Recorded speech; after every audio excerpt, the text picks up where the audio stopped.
Boa tarde. Queria agradecer o convite da professora Lorena Lucas, do projeto Poetisas do Brasil. E eu vou estar respondendo algumas perguntas das alunas Franciele, Sofia, Rosana, Sara e Stephanie. É um prazer, né? Eu que faço um trabalho independente aqui nas periferias de São Paulo, poder estar sendo estudada, né, na escola de vocês, dentro desse projeto, e respondendo algumas perguntas. A primeira pergunta é: quando você descobriu o talento para escrever poesias? Qual era a sua idade? Que eu me recorde, poesias com o nome de poesia, eu comecei a escrever, eu tinha 16 anos. Mas eu sempre gostei de ler muito, né? Então eu gosto muito de ler, o livro para mim é muito sagrado. E eu escrevi, né, a minha adolescência inteira em diários. Então, agora que eu parei um pouco mais por conta do tempo, né, da correria, eu não escrevo mais em diários. Então, a minha inspiração foi basicamente por conta da leitura, né, desse universo criativo que o livro nos proporciona, esse universo lúdico também. Então, acredito que por volta de uns 16 anos eu já estava escrevendo poesias. Você escreve outros gêneros textuais além de poemas? Sim, eu escrevo contos. As minhas publicações de contos está numa antologia chamada Cadernos Negros, que este ano completa 40 anos de existência. Então, Cadernos Negros aí é uma recomendação de leitura. Um ano eles publicam contos, outro ano poesia. E se tudo der certo, este ano eu lanço um livro de contos pela Ciclo Contínuo. Você é formado em que profissão? Onde realizou seu curso? Eu sou formada em jornalismo, comunicação social, pela Universidade Presbiteriana Mackenzie. Eu entrei na universidade com 24 anos. Atualmente eu estou com 34, então tem 10 anos que eu sou formada. E eu fui a segunda turma de alunas do ProUni, né? Que é um programa que começou no governo Lula, chamado Universidade para Todos. E eu fiz universidade com cotas raciais. Então foi dentro do programa ProUni, no quesito cotas raciais. Na sua infância ou na adolescência, você sofreu algum tipo de preconceito? Qual? Como fez para superar? Então, né, eu passei a infância e a adolescência no interior da Bahia, né, uma cidade chamada Nova Soure. As situações de preconceito aconteciam, né, principalmente por eu ser negra, mas nesse período eu não tinha noção, eu não me identificava como uma menina negra, né? Eu passei a ter ideia que eu era uma menina negra, já adolescente, com a cultura hip hop. Então, eu não me recordo, eu recordo que tinha alguma coisa estranha, que eu era diferente, mas na época eu não entendia como preconceito, então não consigo nem mencionar, né? E aí, na adolescência que eu passei a identificar mais, né? Agora, na fase adulta também, que você consegue, né, identificar o preconceito e, no meu caso, o racismo, né? Por ser uma mulher negra. Então, às vezes, o racismo ele se manifesta de uma forma muito sutil, né? De uma forma, muitas vezes, dá a entender que é subjetivo, que é só uma impressão minha, né? Por exemplo, entrar em mercado e você ser seguido pelo segurança, ou ir numa loja de roupa e não ser atendida, as vendedoras demorarem para te atender, achando que você, por ser negra, não tem condições de comprar, né? Então, acontece muito nesse campo da sutileza, né? Porque aí dá a entender, parece que é só uma impressão minha. Eu usei dreads por 7 anos. E aí, quando eu tinha os meus dreads naturais, as pessoas perguntavam muito, como que você lava isso aí, né? O dread é cabelo como qualquer outro cabelo, né? Então as pessoas acham que o cabelo crespo, ele é um cabelo ruim, é um cabelo fedido, né? Isso faz parte da mentalidade do preconceito, assim. Então, com o dread, eu sofri bastante em relação a isso, de pessoas não sentarem do meu lado no ônibus, né? Achar que meu cabelo era fedido, algo do gênero. As formas de superação é resistindo, estando nos lugares, me informando, sendo eu mesma, cuidando da minha mente para também conseguir fazer as minhas coisas, né? Porque o racismo, quando ele acontece, ele te paralisa, ele faz você duvidar da sua capacidade. Então, a minha forma de superar é continuar existindo, é escrevendo, né? Então, minhas poesias falam bastante sobre o racismo, falam muito sobre o machismo, justamente por isso, né? Fazer com que outras mulheres, com outras meninas, possam sobressair, né, porque você duvida da sua capacidade quando você é discriminado, quando você sofre, né, esse tipo de discriminação. Para escrever poemas, precisamos de inspiração. Falei bastante, né? Aonde você busca inspiração? Eu busco a inspiração na própria vida, né? Eu sou uma mulher negra, então a minha inspiração é a minha vivência de mulheres negras, é observando a vivência de outras mulheres negras, é celebrando as nossas pequenas conquistas, né? Enquanto povo, enquanto luta, né? Por exemplo, eu estudei com cotas raciais, né? Então, cotas raciais é uma vitória para o povo negro, né? Cotas raciais não é esmola, não é duvidar da nossa capacidade, mas o vestibular, por exemplo, é muito excludente, né? Então, sem cotas raciais, hoje, se a gente tem o maior número de pessoas negras dentro da universidade, é por conta das cotas raciais, é por conta das ações afirmativas, e isso faz com que o nosso Brasil cresça, né? O racismo não é um problema dos negros, é um problema do Brasil, é um problema do mundo, que precisa ser resolvido com todas as pessoas, né? Então, eu busco inspiração na luta, na militância, na busca por igualdade, respeitando as diferenças. Eu busco inspiração nas coisas belas da vida, eu gosto também de falar bastante de amor, né? Então, busco inspiração aí na existência, nessa possibilidade de amanhecer, de ter um novo dia, do nascer do sol, do nascer da lua, a chuva. Então, eu busco força também e inspiração nos orixás, né? Eu sou uma adepta do candomblé, então eu busco força nos orixás, essa energia espiritual que vem da natureza. Você acredita que as mulheres em geral, e principalmente as mulheres negras, já estão sendo mais respeitadas nos meios profissionais? Então, por conta da luta de mulheres negras dentro dos movimentos sociais, dentro dos movimentos de militância feminista, muitas coisas melhoraram, mas a gente precisa melhorar bastante, né? Porque as mulheres, principalmente as mulheres negras, estão em empregos que são empregos considerados subalternos, né? Que recebem menos. Então, muitas coisas mudaram, avançaram. Hoje é possível ter. Eu sou uma jornalista negra, formada com cotas raciais, e eu tenho muito orgulho disso, da minha história, mas eu só. Como eu tinha esse sonho dentro de mim de ser uma jornalista, eu sei que eu não conseguiria. Mas com as cotas raciais, não foi fácil, né? Foi 5 anos. Eu estudei 5 anos após terminar o ensino médio, porque eu queria fazer uma universidade pública, né?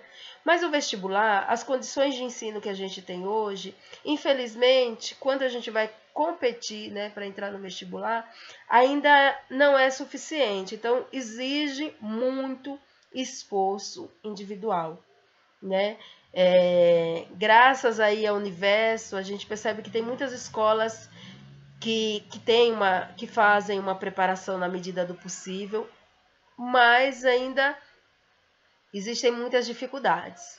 Mas isso não quer dizer que a gente não consiga, né?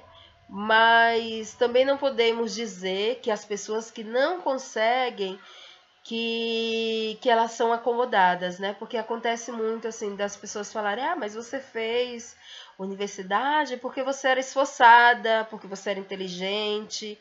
E isso faz com que seja apenas um esforço individual.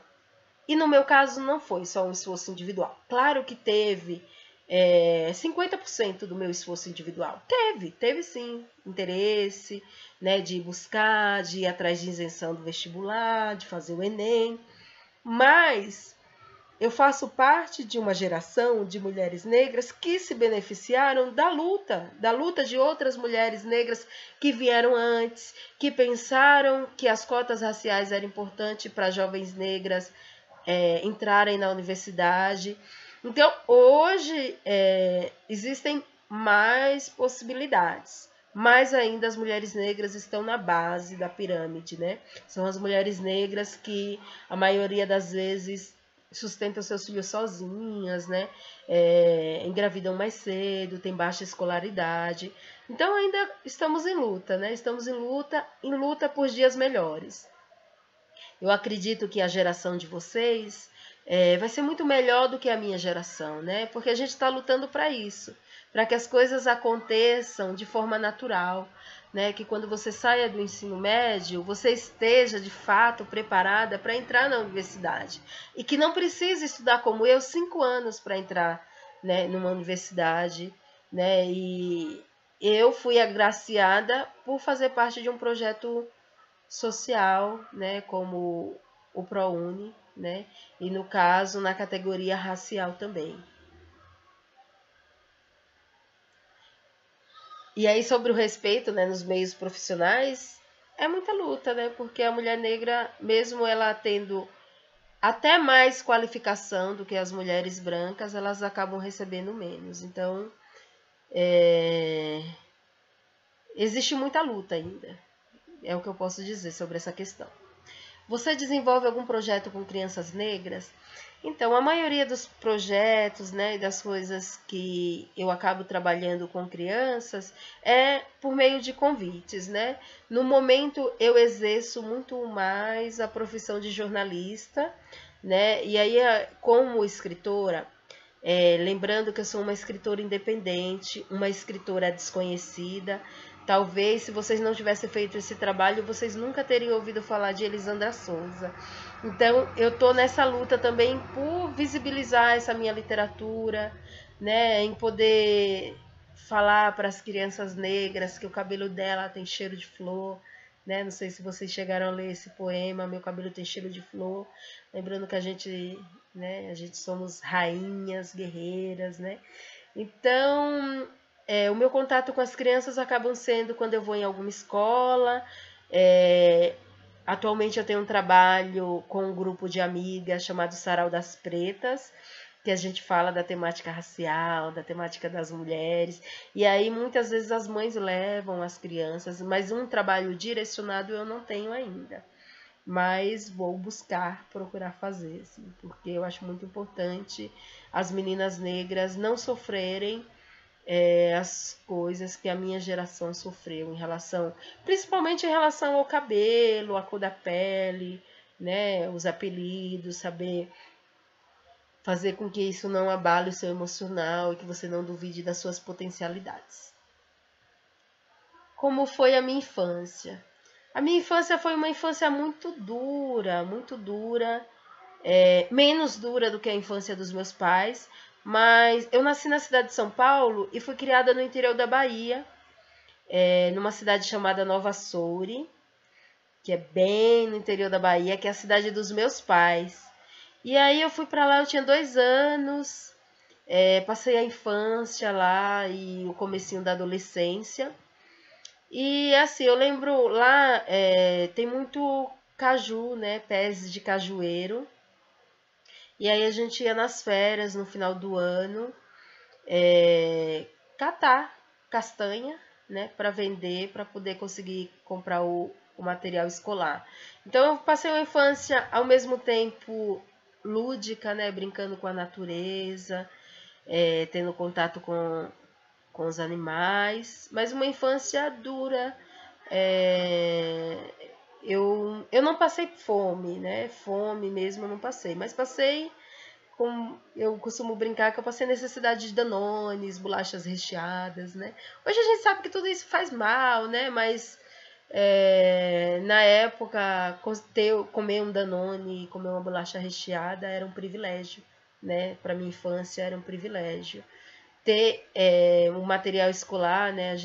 Eu tenho mais duas irmãs, uma mais velha e outra mais nova.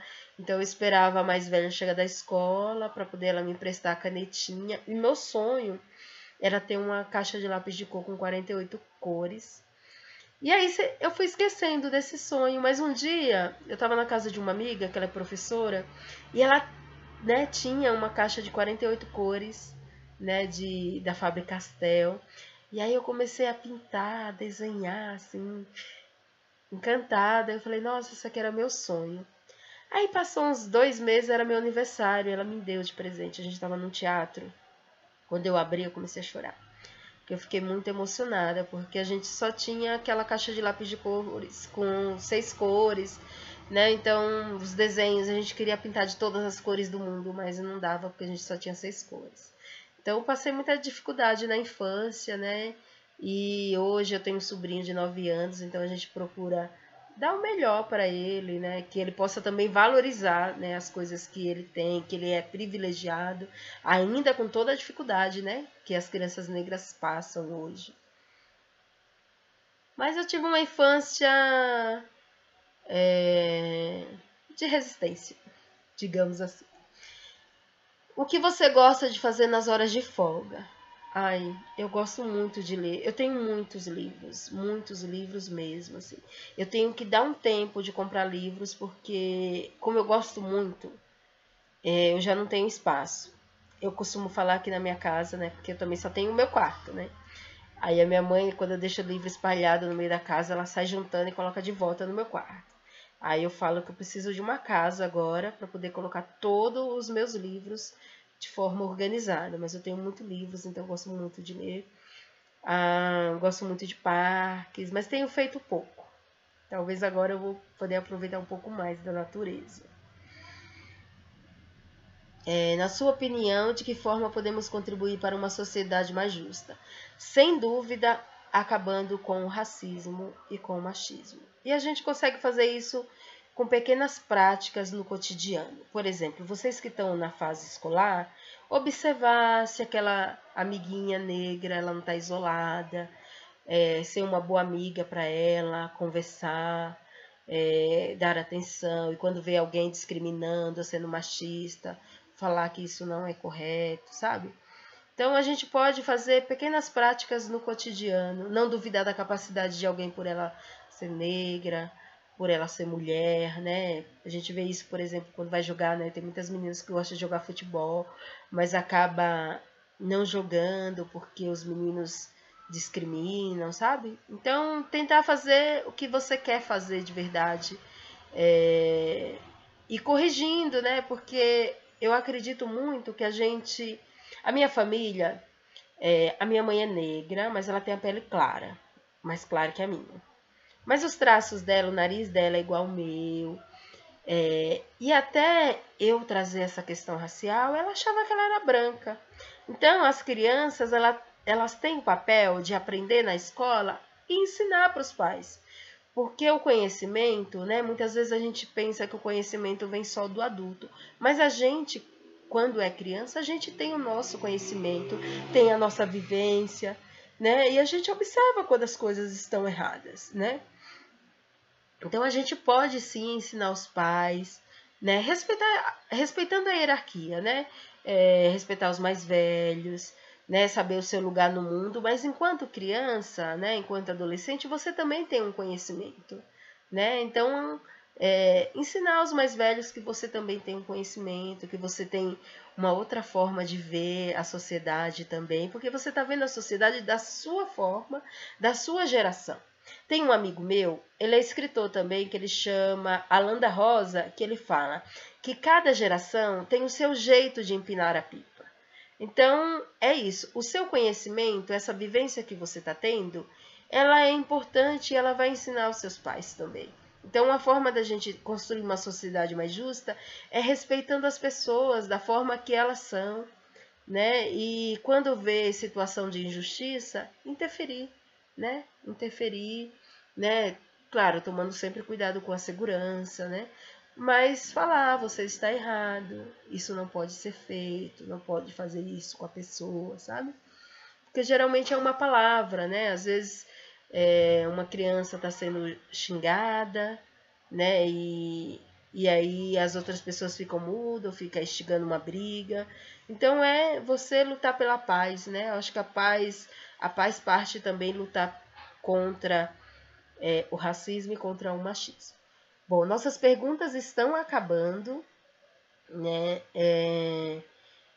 A última pergunta é: faça algumas colocações que julgue importante para fortalecer as mulheres no mundo, principalmente a afrodescendente e as indígenas. Isso é tão. Não sei. Depois que eu me descobri, né, na época menina, negra, eu me descobri muito com a cultura hip hop, lendo outras mulheres negras, né?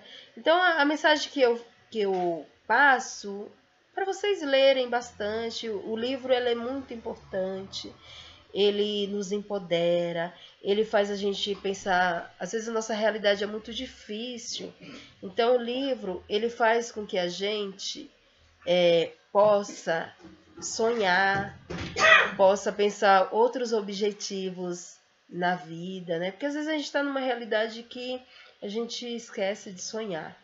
Então eu queria mandar um abraço, né, para vocês. Eu fiquei muito feliz